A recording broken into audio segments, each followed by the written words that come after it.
Okay, so you got your rotors back from the machine shop and you think all you have to do is just put them back on the hub and bolt it on and go, right? Well, not always right. Just point something out real quick here. This is obviously the mounting flange where the inside of this rotor rests. And since both of these are machined cast iron parts and nothing is perfect, each one of these parts has a tolerance built into it, right? It might only be a half a thousandths. It might be up to 1.5. Hard to say. I would say from the factory, probably not. And I'm also going to show you something later as to why they use these two screws to secure the rotor to the hub at the factory. But anyway, we'll get into that in a minute. But basically, you have a possible tolerance stack that if this is out a little bit and this is out a little bit, depending on where you mount it, you're not going to be at that ideal, 1.5 thousandths or less run out.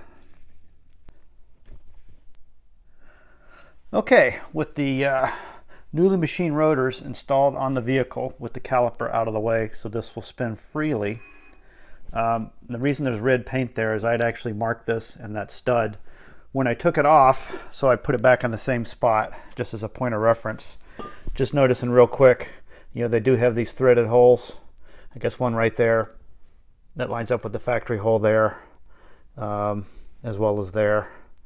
Right here, that threaded hole right there, if you take the fastener out of the brake hose bracket bolt, which is this one right here, that goes in here.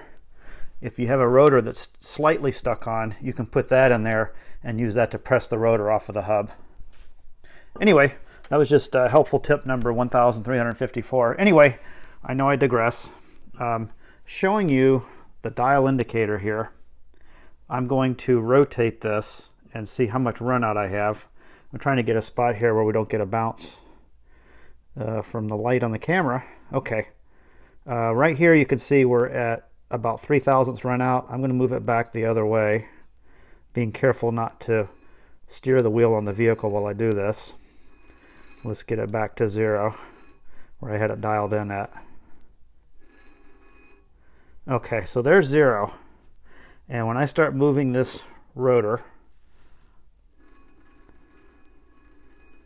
you can see it starts going further and further away from 0. So there's 3 thousandths right there. We're actually going maybe a tad over 3. It looks like it's going to hang around 3 and then come back the other way. Okay, so we got about 3 thousandths of run out. And one of the things I've noticed, if I don't do this and find a spot on the hub that the rotor likes, ideal would be to have 0 run out, of course, but you're not going to have that. It's not a perfect world. I think when these vehicles were made, I think the backside of this rotor that's machined, obviously, and then of course you've got the flange that it fits against right on the receiving end of the hub, because this is a hat style rotor. There's a tolerance run out, right? Because nothing's perfect.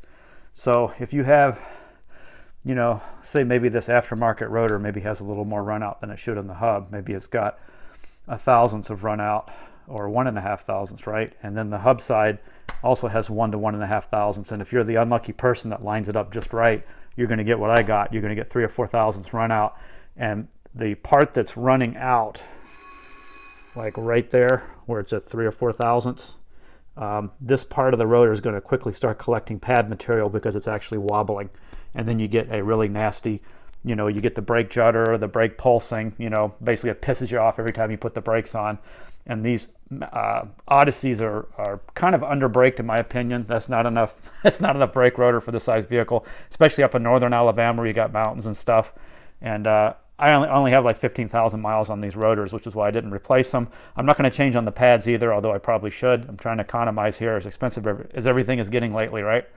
So what I'm going to do is and I've got these torqued down to pretty much what the torque would be if the wheel was on the vehicle. So they're torqued to about 90 foot-pounds. I'm going to take this off and I'm going to rotate at 180. So I'm going to take this red part and put it over here on the opposite end, and then torque them back down, and then try taking a reading again. And the goal is to get this as close to 0 as I can, because that's ideal. And right now, that is less than ideal.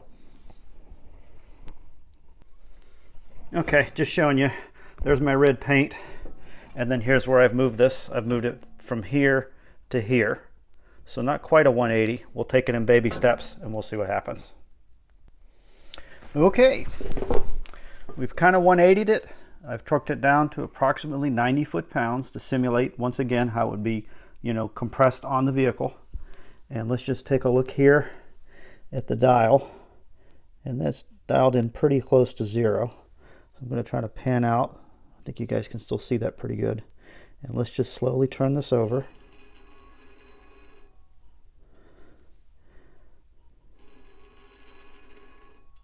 And I'm going to make the full 180 around. Okay, and it's not dancing very far. I think there's our red paint where we started. I'll do that one more time. I'm kind of amazed it's that good myself. There's the red paint. Well, you can see the dial. Okay, that's pretty good. Let's bring it around. Looks like it may be a dip just slightly below 0, like maybe half a thousandths, maybe, not even. Maybe it's the way I'm looking at it. No, I don't think it moved much. It's basically hanging around 0.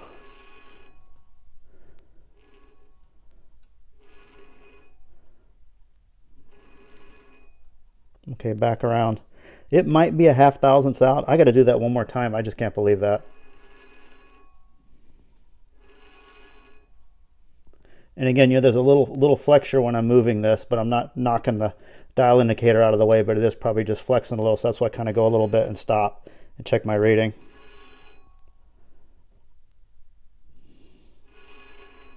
So I'm going to say that's hanging within half a thousandths or so.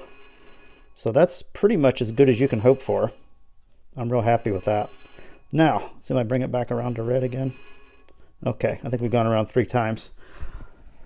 So now, just pointing something out, you're going to see that the little screws, threaded holes to secure the rotor to the hub are now covered, right? Because I've essentially, you know, spun it around to find a spot that it likes. And, you know, unfortunately, that's kind of what you have to do in the aftermarket environment where you're working on this. You're not going to take this whole hub assembly off and have it remachined. You're going to have the rotor machined at a local machine shop. So, and I'm going to say probably for assembly purposes, they probably had those screwed together so that they couldn't separate those after they were trued at the factory.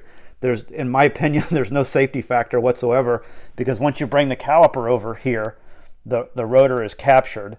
And then, of course, when the wheel is bolted on, it's also captured. So even if the wheel left the vehicle, let's say like the studs broke off or something catastrophic happened, you've still got the rotor, you know, held in place by the brake caliper. So you're not going to, you know, risk losing brakes on the other 3 corners because, you know, that one explodes because it's not going to come off. So in my opinion, that was strictly for ease of assembly so that they didn't screw up and separate the 2 halves and somebody rotate them and then not have them be perfectly true from the factory. So I'm going to call that a success. I very rarely 180 it the first time and get that good. So that's way better than letting it put it on and doing it blind and hoping for the best, because these vans are really eat on the brakes.